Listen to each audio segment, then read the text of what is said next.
अस्सलाम वालेकुम एवरीवन। तो इन दिनों औरंगजेब की खबर को लेकर जो है वो बहुत ज्यादा हल्ला वावेला मचा है और वो जो बेरोजगार नफरती गैंग के जो मेंबर हैं, सारे जितने हिंदुत्व का ठेका लिए हुए वो सारे जो हैं अब औरंगजेब की खबर को या मीट करेंगे या तोड़ेंगे या पता नहीं क्या करेंगे। मैं तो कहती हूं कि जाकर देखो। ऐसे तो 3 साल गुजर चुके हैं, हड्डियां तक जो है नाम निशान तक नहीं होगी, बाकियात तक वहां पे बाकी नहीं बचे होंगे, है ना। लेकिन अगर फिर भी खुदाई कर लो और कुछ बचे तो एक बार फिर से जो है वो औरंगजेब को फांसी दे दो, या फिर कुछ नहीं तो एक फॉल्स वो करके ना कुछ फांसी दिलवा दो, ताकि जो है इन नफरतिया गैंग के जो हिंदुत्व का जो सो कॉल्ड ठेका लिए हुए ना उनको जरा चैन और आराम मिले, जरा घर में जो है वो सुकून की नींद ले पाए, क्योंकि औरंगजेब ने इन लोगों की नींद बिल्कुल हराम कर रखी है।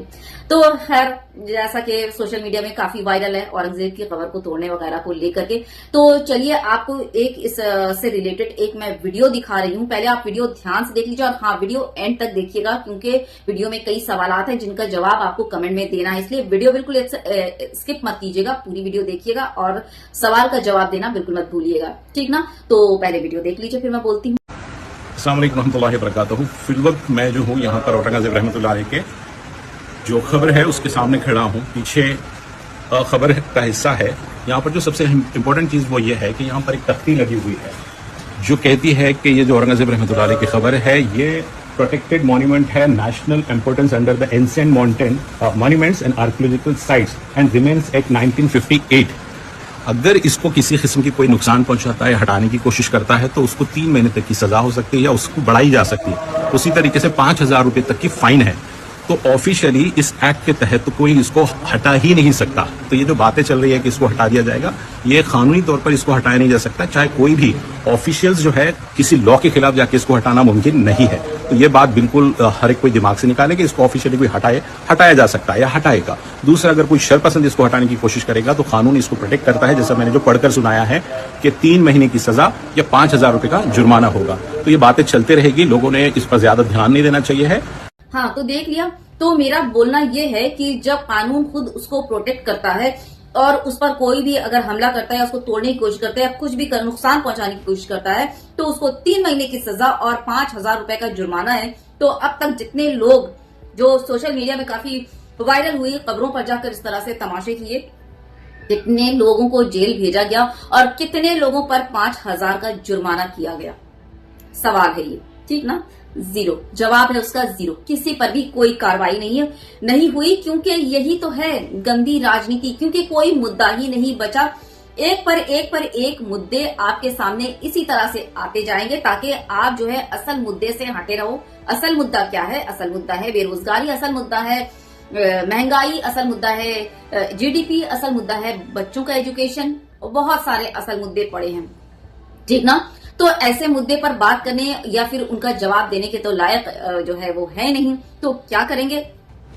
आपके सामने है मुद्दे, है ना। तो कभी नागपुर हिंसा, तो कभी संभल हिंसा, तो कभी ये, तो कभी वो, तो औरंगजेब, उसके बाद अभी कोई और मुगल बादशाह को पकड़ेंगे, उसके बाद इस तरह से इनका जो है ये सिलसिला चलता रहेगा। मुद्दे पर मुद्दे आपके सामने आते ही रहेंगे यूं ही। तो सवाल मेरा है तुम लोगों से, हाँ तुम ही लोगों से, वो जो सो कॉल्ड राम जी के भक्त बने फिरते हो ना, पूछना चाहूंगी तुमसे कुछ सवाल, यानी कि जिनका नाम राम जी का नाम लेकर वो जोर जोर से चिल्लाते हो, कभी कहीं आतंक करने जाते हो, कभी किसी की मॉब लिंचिंग करते हो या जानवरों के नाम पर इंसान को मारते हो, या फिर किसी मस्जिद की मीनार पर चढ़कर भगवा लहराते हो और फिर जोर जोर से ज़ॉम्बीज की तरह राम जी का नाम लेकर चिल्लाते हो ना। तुम ही जैसे लोगों से, यानी कि सो कॉल्ड हिंदुत्व के ठेकेदारों से कुछ सवाल है।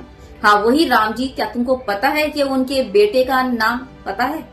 नाम ही पता नहीं होगा तो समाधि तो दूर की बात है कि समाधि कहाँ है वो पता कर लें। तो बता दूं कि उनकी जो समाधि है ना, राम जी के बेटे लव और कुश की समाधि, वो पाकिस्तान में है, जो कि एक मुस्लिम देश है।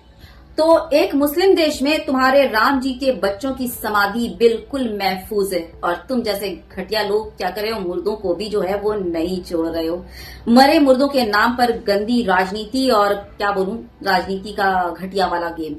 कभी जो है वो अकबर रोड के नाम पर तमाशा करना, तो कभी औरंगजेब के कब्र के नाम पर दंगा कराने और करने वाला ये खेल, ये विश्व हिंदू परिषद जो है जी हाँ, उस वक्त कहाँ थे जब कुंभ में जो है इनके अपने जो है भाई लोग अपने सगी संबंधी मस्जिदों में आसरा ले रहे थे, और जितने मुल्ले मौलाना कटमुल्ले इन श्रद्धालुओं को जो है वो अपने मस्जिदों में जगह दे रहे थे, अपने घरों में जगह दे रहे थे। पूरा मुस्लिम समाज जो है वो उस वक्त श्रद्धालुओं की मदद कर रहा था। लेकिन ये सो कॉल्ड वाले हिंदुत्व, क्या बोलूं, हिंदुत्व के ठेकेदार सारे के सारे उस वक्त गायब थे। क्यों? अपना वो जो है वो सुअरों वाला झुंड लेकर कुंभ के मेले में पहुंच नहीं सकते थे अपने लोगों की मदद करने के लिए? कैसे पहुंच जाते हो वो मस्जिदों के सामने झुंड लेकर? वैसे पहुंच सकते थे ना। कैसे पहुंच जाते हो मॉब लिंचिंग करने के लिए कि कहीं से खबर आती है? कैसे पहुंच जाते हो लव जिहाद का झूठा नाटक करने के लिए? तो क्या कुंभ मेले में अपने सगे भाइयों की, अपने धर्म भाइयों की मदद करने के लिए नहीं पहुंच सकते थे? तुम्हारी जानकारी के लिए एक और बात बता दूं कि राम जी के बच्चों यानी लव और कुश की समाधि पर ना अभी फिलहाल वो जो है बीसीसीआई के उपाध्यक्ष यानी कि वाइस प्रेसिडेंट राजीव शुक्ला वहां गए थे समाधि में, राम जी के बच्चों की समाधि में, लव और कुश की समाधि में, और वहां हाथ जोड़कर नमन करके आए हैं। ठीक, चलो अब यहाँ जब पाकिस्तान की बात हुई है तो पाकिस्तान से रिलेटेड एक और न्यूज बता दूं, है ना। दुनिया के खुशहाल देशों की सूची यानी कि लिस्ट में भारत से आगे निकला पाकिस्तान। वर्ल्ड हैप्पीनेस रिपोर्ट के मुताबिक पाकिस्तान 106 और भारत का नंबर कितना है पता है? स्थान, पोजीशन 118। शर्म आई या नहीं है? और कहते हो कि पाकिस्तान में तो बहुत ज्यादा हिंदुओं को मारा जाता, काटा जाता है, मंदिरें तोड़ दी जाती हैं, उनको कुछ भी करने नहीं दिया जाता, कराने नहीं दिया जाता, उनको धर्म को फॉलो करने नहीं दिया जाता। इन सब के बावजूद पाकिस्तान जो है वो वर्ल्ड हैप्पीनेस रिपोर्ट के मुताबिक भारत से आगे है। कैसे भला? चलो एक वीडियो दिखा देती हूँ। होली के मौके पे पाकिस्तानी हिंदूज कितनी सभ्यता के साथ होली खेलते हुए, यानी कि कितने मैनर के साथ, कोई छिचोरेपंती नहीं, कुछ नहीं, मतलब दिख रहा है कि हाँ लिटरेट पीपल है, यानी कि पढ़े लिखे लोग हैं जो कितनी खूबसूरती से होली खेल रहे हैं। वीडियो आपके स्क्रीन पर। होली इन पाकिस्तान। क्या आपने कभी पाकिस्तान की होली देखी है? पाकिस्तान में होली सिर्फ एक त्योहार नहीं, एक एहसास है जो सिर्फ महसूस किया जा सकता है। जब हवा में रंग बिखरते हैं तो रंगों के साथ आजादी का एहसास भी होता है। It's a celebration of freedom to express, to celebrate and to embrace our traditions. इस बार होली और रमजान साथ आए हैं और दोनों ही फेस्टिवल्स एक ही बात सिखाते हैं, प्यार, भाईचारा और एक दूसरे की इज्जत। Holi is not just about colours, it's about spreading joy, about embracing each other with open hearts. तो इस होली एक दूसरे को प्यार के रंग में रंग दो और फिर कह दो बुरा न मानो, होली है। हैप्पी होली। तो जितने भी अंधभक्त हैं ना जो पाकिस्तान पाकिस्तान पाकिस्तान करके रोते फिरते हैं, तो उनसे ही मेरा सवाल है कि ये जो है ये चमत्कार कैसे हो गया भैया? हाँ, कहते हो कि वहां पे हिंदुओं को रहने नहीं दिया जाता, फलाना दमागा, कुछ प्रैक्टिस मजहबी कोई प्रैक्टिस करने नहीं दिया जाता, धार्मिक कार्य नहीं करने दिया था, तो फिर ये चमत्कार कैसे हो गया बताओ जरा। और अब कुछ लोग कहेंगे कि इतना अच्छा है पाकिस्तान तो क्यों नहीं चली जाती पाकिस्तान? क्यों जाऊं भाई पाकिस्तान, जो तारीफ के लायक है, जो चीज है रिपोर्ट के मुताबिक बता रही हूँ। मुझे जवाब ये चाहिए, मुझे पाकिस्तान भेजने से पहले मुझे इस बात का जवाब दे दो कि आखिर हमारा भारत जो महान है वो पाकिस्तान से जो है वो नीचे कैसे आया, क्यों आया, और किसने ये किया जो हमारा जो भारत है वो पाकिस्तान से नीचे आ गया, कैसे आ सकता है, कौन है इसका जिम्मेदार? इस बात का जवाब दे देना, फिर भले ही मुझे पाकिस्तान भेज देना। ठीक, वैसे भी तो तुम्हारे बाप का है ना पाकिस्तान, है ना? हर किसी को भेजते हो पाकिस्तान चले जाओ, आए भाई। हाँ, ऐसा हो सकता है कि शायद इस रिपोर्ट को बनाने के लिए पाकिस्तान वालों ने जो है वो रिश्वत दे दी होगी, लेकिन अलबत्तों गंवार जाहिलों तुम्हें बता दूं कि वो जो है ना रिश्वत, ये सिर्फ हमारे भारत में चलता है और कहीं भी नहीं। अभी देखा ना जज वाला मामला क्या हुआ, लाखों, मतलब पता नहीं कितने रुपए बरामद हुए, और क्या हुआ, सजा मिलने के बजाय, इंक्वायरी कराने के बजाय उनको जो है ऑनरेबल जज की कुर्सी मिल गई, बाकायदा इलाहाबाद हाई कोर्ट में ट्रांसफर कर दिया गया। दूसरा, एक बेहया जज जो है किस तरह की शर्मनाक बयान देता है कि रेप में नहीं होता, वो क्या था, और बच्चियों का जो है प्राइवेट पार्ट पकड़ना या स्तन दबाना या नारा तोड़ना, ये सब रेप या अटेम्प्ट टू रेप नहीं है। इस तरह के शर्मनाक बयान तो हाँ, तो ये भारत में ही होता है।